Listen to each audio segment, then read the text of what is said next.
Today, we delve into the captivating world of football rivalries, where loyalty is tested and allegiances are shattered. In this video, we'll unveil the tales of the 10 biggest traitors in football, players who made the audacious move to join their team's arch rivals. Brace yourselves for a rollercoaster of emotions as we recount the shocking decisions that left fans in disbelief and forever altered the course of football history. And let me tell you, number 6 on our list shocked the world by betraying his club not once, but twice. So, who's number 1 on our list? Well, it's none other than Ronaldo, the original one. When it came to club loyalty, well, we're not sure one of the greatest goal scorers of all time knew the meaning of the word. Despite no direct jumps from one rival to another, Ronaldo managed to dance across some of the biggest rivals in football. Barcelona and Real Madrid, check. Inter Milan and AC Milan, double check. Ronaldo achieved the unique feat of playing for all 4 powerhouse teams, leaving a trail of raised eyebrows. Now, here's the twist that adds the cherry on top of this traitorous reputation. After months of training with his boyhood club Flamengo to recover from knee surgery, Ronaldo, instead of signing with Flamengo, who were keen to have him, made a surprising move to Corinthians. And guess what? Corinthians just happened to be a title rival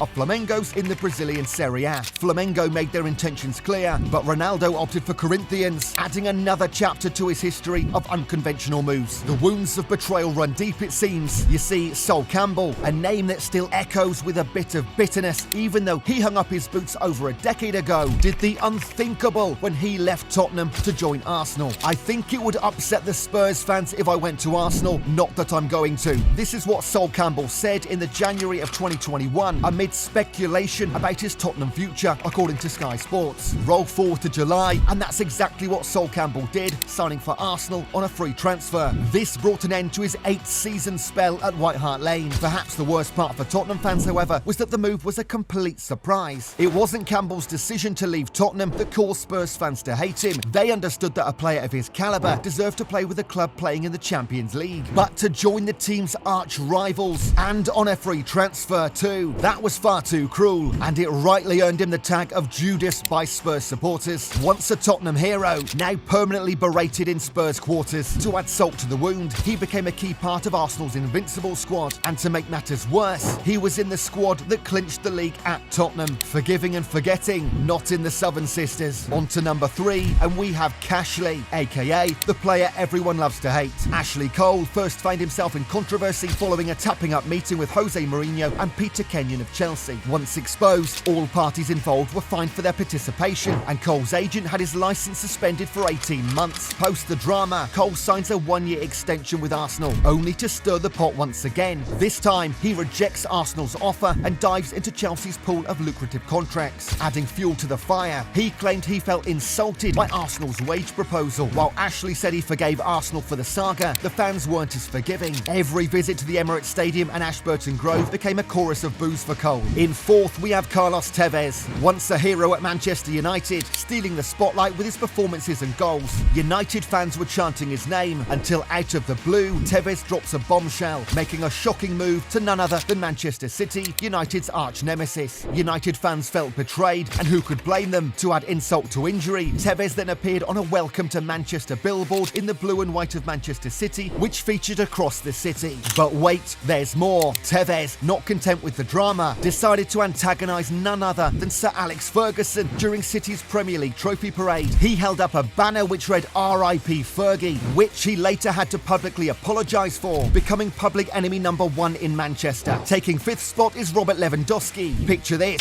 Lewandowski tearing it up at Dortmund, helping them clinch the Bundesliga title and even reaching the Champions League final in 2013. The fans were chanting his name, and life at Dortmund seemed like a football fairy tale. But Lewandowski, in a move that shocked the world, decided to switch sides and join arch rivals Bayern Munich. Dortmund fanatics weren't pleased, calling him a snake. In a snap, Lewandowski became Bayern's talisman, winning countless trophies, including 8 Bundesliga titles, 8 German Cups, and the Holy Grail, the Champions League. Meanwhile, Dortmund were left struggling to win anything, antagonising their fans even further. Our 6th traitor is none other than Zlatan Ibrahimovic. Never one to shy away from controversy, Zlatan played for all 3 of Italy's biggest teams, Juventus, Inter Milan and AC Milan. It was the Swede's switch between the former 2, however, that caused the most uproar. Ibrahimovic helped guide Juve to consecutive Serie A titles in 2005 and 2006. However, the club was found to be involved in a match-fixing scandal, and it was was relegated to Serie B. Many of the club's biggest stars, such as Alessandro Del Piero, David Trezeguet and Pavel Nedved, pledged to stay. However, Ibrahimovic demanded to leave, threatening legal action before joining Inter. After Inter Milan, Ibrahimovic joined Barcelona, only to try and force a move to Real Madrid after falling out with Pep Guardiola. He eventually agreed to move to AC Milan instead, after having that move blocked by Sandro Rosell. Next is Luis Figo, the biggest traitor in Barcelona's history. After 5 glorious years at the Camp Nou with Barcelona, Figo decides to make the boldest move ever, a direct switch to El Clasico rivals Real Madrid.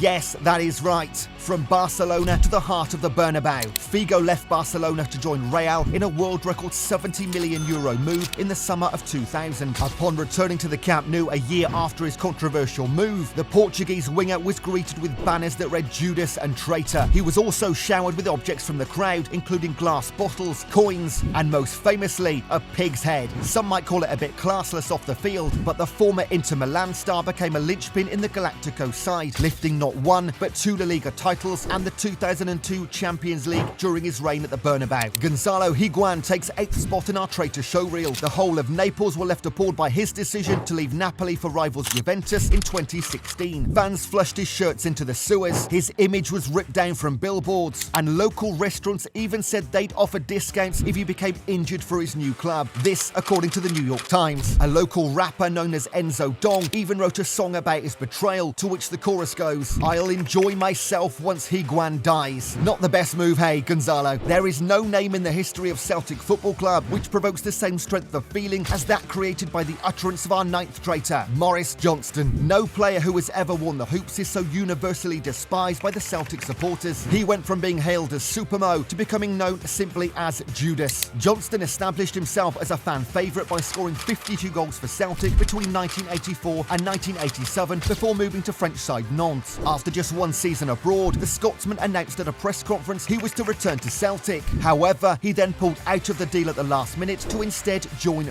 Rangers. Not only did this U-turn anger Celtic fans, Rangers supporters were also furious due to the fact that Johnston was a Roman Catholic. Rangers, a Protestant club, had not openly signed a Catholic since the end of World War I. Club supporters protested by burning scarves and journeys outside Ibrox. According to the Bleacher Report, Johnston had to live in London through fear of being attacked by either set of fans. Last but not least, we have none other than Robin van Persie. After the Gunners announced in summer 2012 that they'd agreed to sell the Dutch striker Robin van Persie to rivals Manchester United, YouTube was alight with videos of Arsenal supporters burning their RVP jerseys. Judas Scum, one such video was titled, whilst another was captioned, "F off Van Persie, you're dead in our eyes." Van Persie tried to win back fans when he retired by wearing a shirt that was half Arsenal and half United. However, the stunt attracted only more abuse, with his former admirers labelling him a slithering snake. As we wrap up our journey through the tumultuous pages of football history, we've uncovered the stories of the 10 biggest traitors who dared to cross the sacred boundaries of loyalty, leaving an indelible mark on the beautiful game. From shocking transfers to bitter betrayals, these players rewrote the narratives of rivalries and forever etched their names in the annals of football infamy. As fans continue to debate and reminisce about these seismic shifts, one thing remains certain: the tales of these traitors have become an integral part of the sport's rich tapestry, reminding us that in football, as in life, loyalty is a fragile and complex virtue.